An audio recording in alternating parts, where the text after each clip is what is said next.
ప్రజాస్వామ్యంలో మంచి పద్ధతి కాదని చెప్పాను. నేనే తీసేయాలంటే నాకు పెద్ద పని కాదు, కానీ అట్లా చేయకూడదు కాబట్టి వాళ్ళని తీయమని చెప్పేసి వెళ్ళాను. రెండో రోజు మా నాయకుడైనటువంటి జగన్మోహన్ రెడ్డి గారు నాకు పిలిపించాడు రాష్ట్ర వ్యాప్తంగా పిలుపులో భాగంగా అన్ని వెంకటేశ్వర స్వామి టెంపుల్స్ దగ్గర పూజలు చేయమన్నారు. అందుకని నేను వెళ్ళాను. ఎస్పీ గారు నాకు కవర్ చేశారు, నువ్వు ఫ్లెక్సీ తీయటానికి వెళ్తున్నావా, దేనికి వెళ్తున్నావంటే నేను పూజ చేయటానికి వెళ్తున్నానని చెప్పాను. నన్ను వాళ్ళు ఏదో కొట్టారు, తిట్టారు, రకరకాలు జరిగినాయి, ఏదో అయిపోయింది. మరి ఇన్ని కథలు చెప్పేటటువంటి ఎంత చాకచక్యంగా నైపుణ్యంగా మాట్లాడేటటువంటి అంబటి రాంబాబు గారు, మిమ్మల్ని కూడా నేను అడుగుతున్నాను, ఇదే తరహాలో ఫ్లెక్సీలు మీరు అధికారంలో ఉన్నప్పుడు రాష్ట్ర వ్యాప్తంగా ఫ్లెక్సీలు వేశారు. గుర్తుందా నీకు? ఒకసారి నీకు కనుక గుర్తు లేకపోతుందా చెప్పావు, నాకు కనుక గుర్తు లేకపోతే నేనే గుర్తు చేస్తున్నాను పవన్ కళ్యాణ్ గారు అని చెప్పేసేది. అట్లా మేము కూడా గుర్తు చేస్తున్నాం నీకు రాంబాబు గారు. ఇంతకుముందు కూడా చెప్పాను, ఇంతకుముందు కూడా ఆల్రెడీ దీని గురించి మాట్లాడాను. ఇంతకుముందు కూడా మీ యొక్క ఇవన్నీ అప్పుడు కూడా మాట్లాడాను. పేదలకి పెత్తందారులకి యుద్ధం. మీరు అధికారంలో ఉన్నప్పుడే, మీ నాయకుడు ముఖ్యమంత్రి, నువ్వు మంత్రిగా ఉన్నప్పుడు పేదలకి పెత్తందారులకి మధ్య జరిగే యుద్ధం. దీంట్లో ఏంటి, నువ్వేదో పోటుగాళ్ళలాగా మీ నాయకుడు చంద్రబాబు నాయుడు గారిని మోస్తున్నట్టుగా పవన్ కళ్యాణ్ గారు పల్లకీలు పెట్టి రాష్ట్ర వ్యాప్తంగా కట్టారు. ఒకసారి గుర్తెచ్చుకోండి. అట్లానే 3 రాజధానులనే ఒక ఆట ఆడి మీరు ఆ రాజధాని ప్రాంతంలో దిష్టి బొమ్మలు పెట్టారు. పవన్ కళ్యాణ్ గారి, చంద్రబాబు నాయుడు గారి, రామకృష్ణ గారి, బీజేపీ వాళ్ళు అందరూ పెట్టారు. ఒకసారి చూసుకోండి రాంబాబు గారు, మీకు కూడా పంపిస్తాను, ప్రింటులు తీసి పంపిస్తాను ఒకసారి. అన్నీ రాజధాని ప్రాంతంలో పెట్టి జుగుత్సాకరంగా దీని మీద క్యాప్షన్స్ కూడా రాశారు. అట్లానే మీరు సిద్ధం అని సభలు పెట్టి, సిద్ధం సభల్లో ఎయిర్ బెలూన్స్ పెట్టి ఆ బెలూన్స్ మీద పవన్ కళ్యాణ్ గారి ఫోటోలు ఎతికించి, చంద్రబాబు నాయుడు గారి ఫోటోలు ఎతికించి మీ కార్యకర్తలతో తన్నిచ్చారు. మరి కొంతమంది ఉంటారు కదా ఔత్సాహికులు, పాపం వాళ్ళు చెప్పులతో కూడా కొట్టారు మీ సిద్ధం సభల్లో. గుర్తుందా? మరి అప్పుడేమైపోయింది పాపం ఈ ప్రజాస్వామ్యం? అప్పుడు గుర్తురాలా నీకు? నువ్వు పెద్ద మనిషి కదా, నీకు అన్నీ గుర్తురావు. నీకు తెల్లబడిపోయింది కదా, ఎవరైనా గుర్తు చేయాలి మళ్ళీ నీకు. అందుకని నేను గుర్తు చేస్తున్నప్పుడు నీకు మీరు చేసినటువంటి పాపాన్ని మేము వ్యంగ్య రూపంలో పెట్టలా, వాస్తవంగానే పెట్టాం. వ్యంగ్య చిత్రాలైలా వాస్తవంగానే ఉన్నప్పుడు మీ నాయకుడు యొక్క ఫోటోనే పెట్టాం. అక్కడ పెట్టి మీరు చేసినటువంటి పాపాన్ని రాష్ట్రానికి తెలియజేసే భాగంగా తెలుగుదేశం వాళ్ళు పెట్టారు. అది నువ్వు మన ఆ రోజు నీకేమైంది? ఇదే మాట, నువ్వు పెద్దవాడు కదా, చాలా జ్ఞానివి కదా, నువ్వు అందరూ చెప్తావు కదా నీతులు. మరి ఏమైపోయింది ఆ రోజున? మీ జగన్మోహన్ రెడ్డికి కానీ మీ నాయకులకు కానీ చెప్పావా? పైపెచ్చు మా కార్యకర్తలు ఎక్కడైతే మా పవన్ కళ్యాణ్ గారిని కించపరుస్తూ మీరు పెట్టారో అక్కడ తీసేయండి అని మిమ్మల్ని అడిగితే కేసులు పెట్టారు. ఇవాళ కేసులు పెండింగ్ ఉన్నాయి. ఈ రోజుకు కూడా ఫ్లెక్సీలకు సంబంధించి మా నాయకుల మీద కేసులు పెండింగ్ ఉన్నాయి. తెలుసా రాంబాబు గారు ఇవన్నీ నీకు? ఆనాడు ప్రజాస్వామ్యం లే అంటే నువ్వు ఒప్పుకున్నావు. మీ యొక్క పరిపాలన 5 సంవత్సరాల్లో ప్రజాస్వామ్యం లేదు ఈ రాష్ట్రంలో. మీ ఇష్టానుసారంగా చేశారు. కానీ ఎప్పుడు ఇట్లా చూపిస్తే ఇవన్నీ మన వెనక తిరుగుతాయి. పెద్దలు చెప్పే సామెతలు అయ్యే, ఈ కేలు పెడితే అంట 4 వెనక చూపిస్తాయి అంట. నీ 4 నీకు వెనక చూపిస్తున్నాయి. నీ 5 సంవత్సరాల్లో నీకు ప్రజాస్వామ్యం అంటే తెలియదు. నీకు నీ ఇష్టానుసారంగా చేశారు మీరు. అందుకే కదా ప్రజలు 151 నుంచి తీసుకొచ్చి 11 దగ్గర కూర్చోబెట్టింది. నేను ఇంకా గుర్తు చేస్తాను నీకు. ఇంకేదో మాట్లాడుతూ చెప్పుకొచ్చావు. దగ్గరున్నటువంటి టెంపుల్స్లో చేయమన్నారు, నేను గోరంట్ల వెళ్ళానని. నువ్వు గొడవ చేయడానికి కాకపోతే గోరంట్ల నీకే పని? నీ ఇంటి పక్కనే ఉంది బృందావన్ గార్డెన్స్లోని టెంపుల్, నీ దగ్గరే ఉంది కదా. లేదు, నీ ఇంటి ముందుకెళ్తే ఎస్విఎన్ కాలనీలో ఒక టెంపుల్ ఉంది, పెద్ద టెంపుల్స్ అవి కూడా, వెంకటేశ్వర టెంపుల్స్ పెద్ద టెంపుల్సే. మరి నువ్వు ఎన్ని కాదనుకుని ఎక్కడో గోరంట్లో ఎందుకు పోయి? నువ్వు గొడవ చేయడానికి ఎక్కడ వెళ్ళింది? సృష్టించడానికి ఎక్కడ గొడవలు? ఇవాళ వచ్చేది కాకమ్మ కథలు చెప్తావు అబ్బా రాంబాబు గారు.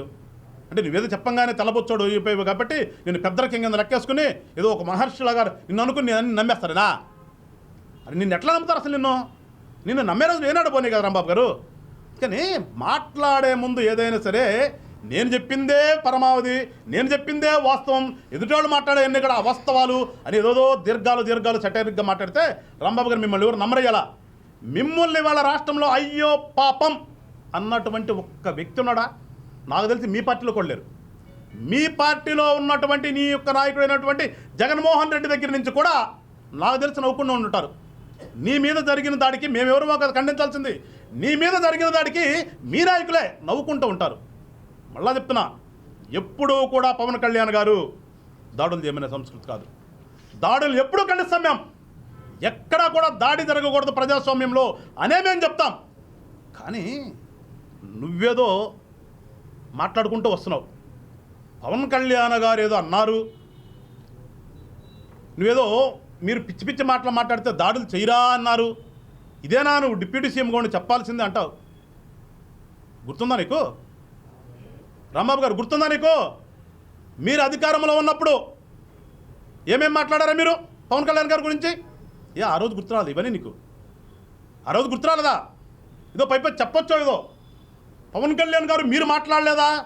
మీ యొక్క ఆఫీస్లోని మీటింగ్ పెట్టి మీరు బూతులు తిట్టలేదా? అప్పుడు ఆ బూతులు తిట్టినాళ్ళలో నేను కూడా ఎమ్మెల్యేగా ఉన్నాను, వైసీపీ నా కొడుకులారని తిట్టలేదా? నాకు తెలిసినంతవరకు, నాకు గుర్తున్నంతవరకు ఆ మీటింగ్కి ముందు మీరు ఎన్ని రకాలుగా చిత్రహింసలు పెట్టారో, ఎన్ని రకాలుగా మీరు చూటుపట్టు మాటలు మాట్లాడారో, ఎన్ని రకాలుగా మీరు తిట్టులు తిట్టారో అవన్నీ కూడా ఒకసారి గుర్తొచ్చు రాంబాబు గారు. నీకు గుర్తులేదు, నేను గుర్తు చేస్తా. నీకు గుర్తులేదు, నేను గుర్తు చేస్తా.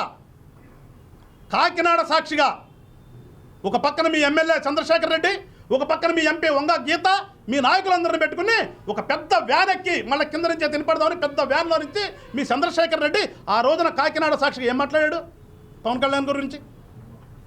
ఎక్కడ పెట్టుకున్నాడు చెవులు? వినపడదా నీకు? ఆ రోజున లంజా కొడక అని చెప్పి తిట్టాడే. నా కొడకంటే నీకు బాధ వేసిందా? మరి లంజా కొడకని మా నాయకుడిని తిట్టినప్పుడు మా నాయకులు మళ్ళా వెళ్తే ఏ రకంగా మీరు కొట్టి దాడులు చేసి కేసులు పెట్టారో గుర్తులేదు రాంబాబు గారు? ఏమైపోయింది ఆ రోజు నీ విఘ్నత?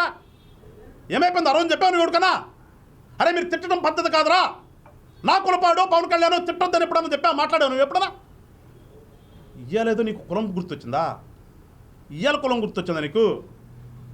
నాగబాబు గారు వచ్చి అసలు కులమే కాదని అన్నారంటే నాగబాబు గారి కంటే ముందే మేమన్నాం. అసలు నీకు కులానికి సంబంధమైన మేము అన్నాం. వాస్తవం కూడా అది. ఎట్లా కొలపడవుతాను? ఎట్లా కొలపడవుతాను?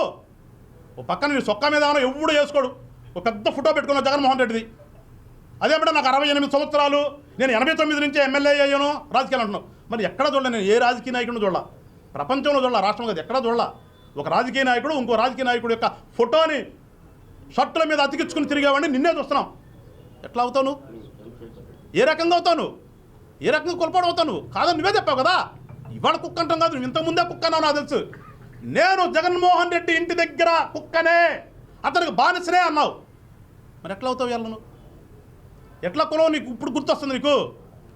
నువ్వు పవన్ కళ్యాణ్ గారిని నీ నాయకులు నీ పార్టీలో ఉన్నవాడు రకరకాలు తిట్టినప్పుడు నీకు కులం గుర్తురాలా? అప్పుడు పవన్ కళ్యాణ్ గారు నీ కులం కాదు, లేదంటే పవన్ కళ్యాణ్ గారికి కులం లేదు. కానీ ఇవాళ నిన్ను మీదకి ఎవరో వస్తే దానికి మాత్రం నువ్వు ఇవాళ వచ్చేసి నేను కులపాడు కాదా, నాగబాబు గారు నన్ను కులపాడు కాదంటారా? నేనంటా నువ్వు కాదు, నువ్వు ఎప్పుడూ కాదు.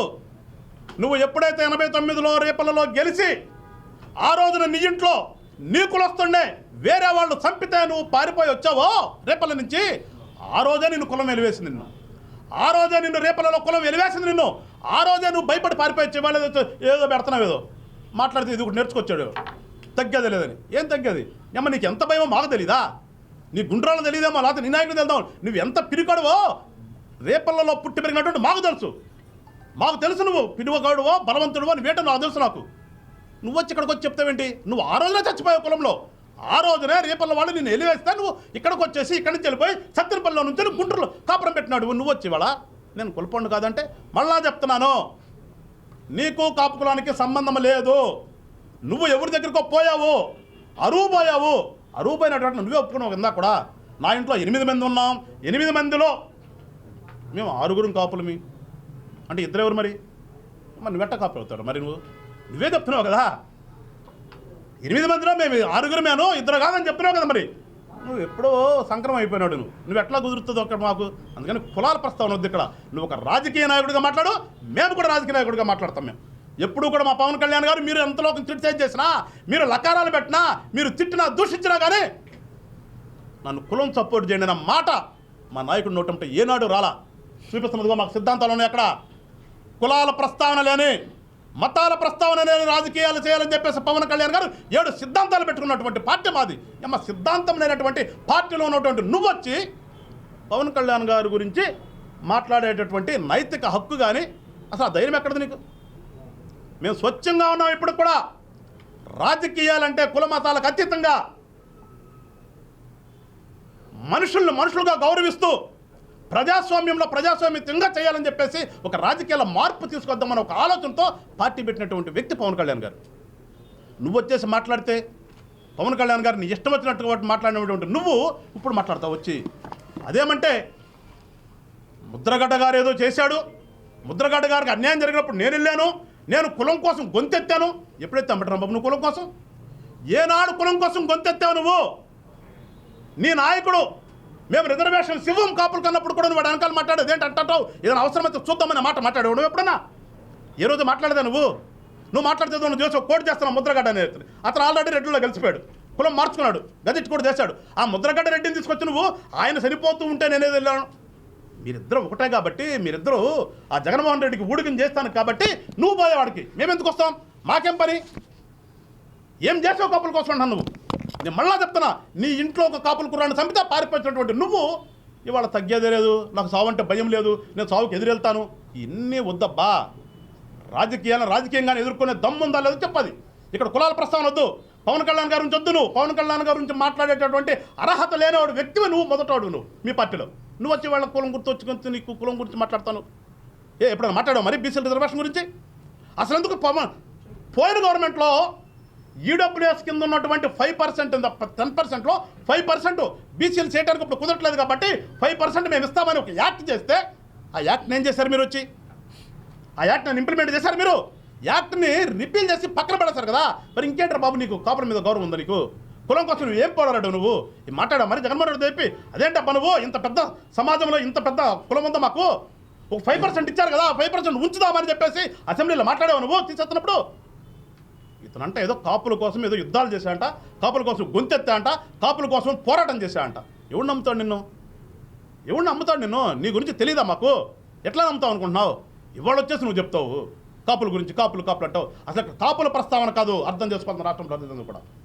రాష్ట్రంలో ఉన్న ప్రజలందరూ కూడా అర్థం చేసుకోవాల్సింది ఇక్కడ కాపుల గురించో, ఇది వాళ్ళ కమ్మ గురించో, రెడ్ల గురించో కాదు. ఇక్కడ ఇవాళ జనసేన పార్టీ అనేది ఈ రాష్ట్రంలో కూటమిని ఏర్పాటు చేసి ముందుకెళ్తుందంటే రాష్ట్రం అభివృద్ధి కోసం ముందుకెళ్తున్నాం, రాష్ట్రంలో ఉన్న ప్రజలకు మంచి జరగాలని ముందుకెళ్తున్నాం, రాష్ట్రంలో ఉన్నటువంటి యువతకు మంచి భవిష్యత్తు కల్పించాలనే ఏకైక లక్ష్యంతో ఇవాళ పవన్ కళ్యాణ్ గారు కూటమిని ఏర్పాటు చేశారు. చెప్తే మీకులాగా అధికారం కోసమే పిచ్చి మాటలని చెప్పి అధికారమే కావాలని చెప్పేసి అబద్ధాలంటే నైజం పవన్ కళ్యాణ్ గారు. ఇప్పుడు కుక్క నేను చెప్పుకుంటాను సిగ్గుచేటు, కుక్కలా బతకొద్దు.